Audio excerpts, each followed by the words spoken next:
ഒരിടത്ത് സ്വന്തം രാജ്യം വലിയ ആക്രമണങ്ങൾ നേരിടുന്നു, ഉന്നത സൈനിക തലവന്മാർ കൊല്ലപ്പെടുന്നു, പുതിയ ഭരണാധികാരിക്ക് ഗുരുതരമായി പരിക്കേറ്റു എന്ന് ലോകം മുഴുവൻ പറയുന്നു. എന്നാൽ ഇതിനിടയിലും മറ്റൊരു അതിർത്തി പ്രശ്നത്തിൽ സമാധാനത്തിന്റെ വെള്ളക്കൊടിയുമായി മധ്യസ്ഥനാകാൻ ഇറങ്ങുകയാണ് ഇറാൻ. അഫ്ഗാനിസ്ഥാനും പാകിസ്ഥാനും ഇടയിലുള്ള സംഘർഷങ്ങൾ തീർക്കാൻ ഇറാൻ നടത്തുന്ന ഈ പുതിയ നീക്കത്തിന് പിന്നിലെ യഥാർത്ഥ ലക്ഷ്യം എന്താണ്? പശ്ചിമേഷ്യയിൽ യുദ്ധം കൊടുമ്പിരി കൊള്ളുമ്പോഴാണ് അഫ്ഗാൻ പാക് അതിർത്തിയിലെ പ്രശ്നങ്ങളിൽ ഇടപെടാൻ ഇറാന്റെ പുതിയ സുപ്രീം ലീഡർ മൊജ്തബ ഖമേനി തീരുമാനിച്ചിരിക്കുന്നത്. അഫ്ഗാനിസ്ഥാനെയും പാകിസ്ഥാനെയും സഹോദര രാജ്യങ്ങളെന്നും അടുത്ത അയൽക്കാർ എന്നും വിശേഷിപ്പിച്ചുകൊണ്ട് ഇരു രാജ്യങ്ങൾക്കുമിടയിൽ വെടിനിർത്തൽ കൊണ്ടുവരാൻ മധ്യസ്ഥത വഹിക്കാൻ അദ്ദേഹം തയ്യാറാണെന്ന ഇറാന്റെ ഔദ്യോഗിക അറിയിപ്പും വന്നിരിക്കുകയാണ്. CNN ന്യൂസ് 18 ആണ് ഈ നിർണായക വിവരം പുറത്തുവിട്ടിരിക്കുന്നത്. കേൾക്കുമ്പോൾ ഇതൊരു സമാധാന ശ്രമം എന്ന് തോന്നാമെങ്കിലും ഇറാന്റെ വളരെ തന്ത്രപരമായിട്ടുള്ള ഒരു വലിയ നയതന്ത്ര നീക്കം തന്നെയാണത്. കഴിഞ്ഞ ഫെബ്രുവരി 28 നടന്ന അമേരിക്കൻ ഇസ്രായേൽ വ്യോമാക്രമണത്തിൽ പിതാവ് ആയത്തുള്ള അലി ഖമേനിയും മറ്റു കുടുംബാംഗങ്ങളും കൊല്ലപ്പെട്ടതിന് പിന്നാലെ മൊജ്തബ ഖമേനിയുടെ ആരോഗ്യനിലയെക്കുറിച്ചും വലിയ അഭ്യൂഹങ്ങളാണ് പാശ്ചാത്യ മാധ്യമങ്ങളിലും ഇറാനിയൻ പ്രതിപക്ഷ ഗ്രൂപ്പുകൾക്കിടയിലും പ്രചരിക്കുന്നത്.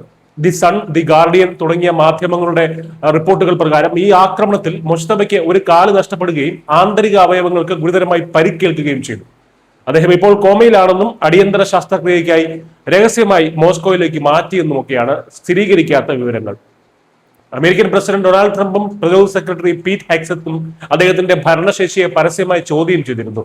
മൊജ്തബ ഏതോ രൂപത്തിൽ ജീവിച്ചിരിപ്പുണ്ടാകാം, എങ്കിലും ആക്രമണത്തിൽ അദ്ദേഹത്തിന് ഗുരുതരമായി പരിക്കേൽക്കുകയോ വികലാംഗനാകുകയോ ചെയ്തിട്ടുണ്ടാകാം എന്നാണ് അമേരിക്കയുടെ വിലയിരുത്തൽ.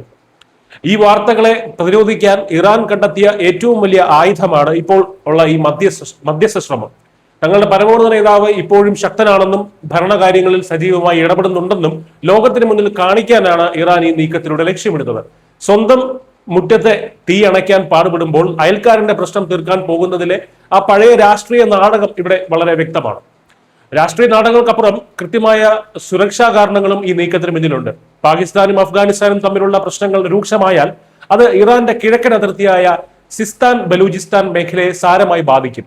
അവിടെ ISIS-K ഉൾപ്പെടെയുള്ള സുന്നി തീവ്രവാദ ഗ്രൂപ്പുകൾ സ്വാധീനം ഉറപ്പിക്കാൻ ഈ അസ്ഥിരത കാരണമാകും. അതിനാൽ പാകിസ്ഥാൻ സൈന്യത്തിനും കാബൂളിലെ താലിബാനും കൃത്യമായിട്ടുള്ള ഒരു മുന്നറിയിപ്പ് നൽകുക കൂടിയാണ് ഇറാൻ ഇവിടെ ചെയ്യുന്നത്. അതായത് പശ്ചിമേഷ്യൻ യുദ്ധത്തിന്റെ മറവിൽ തങ്ങളുടെ കിഴക്കൻ അതിർത്തിയിലെ പ്രശ്നങ്ങൾ കൈവിട്ടു പോകാൻ അനുവദിക്കില്ല എന്നൊരു സന്ദേശം.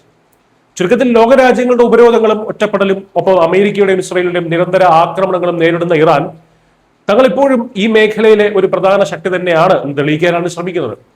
ഒപ്പം തങ്ങളുടെ നേതാവിനെ ചുറ്റിപ്പറ്റിയുള്ള അഭ്യൂഹങ്ങൾക്ക് കൃത്യമായ ഒരു മറുപടി നൽകാനും ഈ അവസരം വിനിയോഗിക്കുന്നു. സ്വന്തം നിലനിൽപ്പിനും സുരക്ഷയ്ക്കും വേണ്ടി ഇറാൻ നടത്തുന്ന ഈ തന്ത്രപ്രധാനമായിട്ടുള്ള നീക്കത്തോട് പാകിസ്ഥാനും അഫ്ഗാനിസ്ഥാനും എങ്ങനെ പ്രതികരിക്കുമെന്നാണ് ഇനി കണ്ടറിയേണ്ടത്. ഇറാനുമായിട്ടുള്ള ചർച്ചയ്ക്ക് ഇരു രാജ്യങ്ങളും തയ്യാറായാൽ മൊജ്തബ ഖമേനിയെ പറ്റിയുള്ള സത്യം മറന്നേക്ക് പുറത്തു വരുമോ? കാത്തിരുന്ന് കാണാം. News desk Malayalam.